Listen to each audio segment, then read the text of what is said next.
Kapit mga ilaw ng tahanan dahil tataas muli ang singil sa kuryente ng Meralco ngayong buwan. Magkano kaya? Detalye sa report ni Earl Areca Plaza.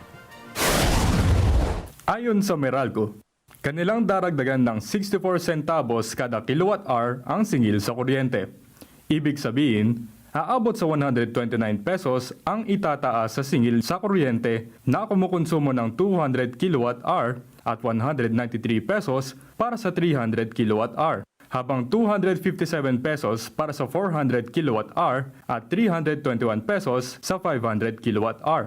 Paliwanag ng electric company, epekto ng pagtaas sa transmission charges para sa residential customer at pagtaas ng ancillary service charges na sinisingil ng National Grid Corporation of the Philippines mula sa reserve market ang bagong hike sa singil sa kuryente.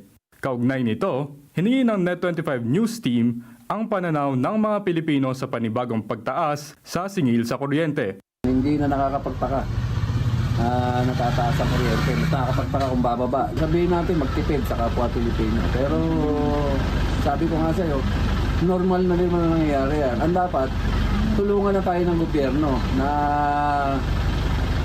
udyukan nila yung private company ng Meralco na o kaya i-subsidize nila. Magkaroon ng subsidy ang gobyerno para makatulong. Mas maganda nga na i-divert nila ng ibang pondo para magkaroon ng subsidize ang mga tao. Para doon malaking ginhawa makukuha namin.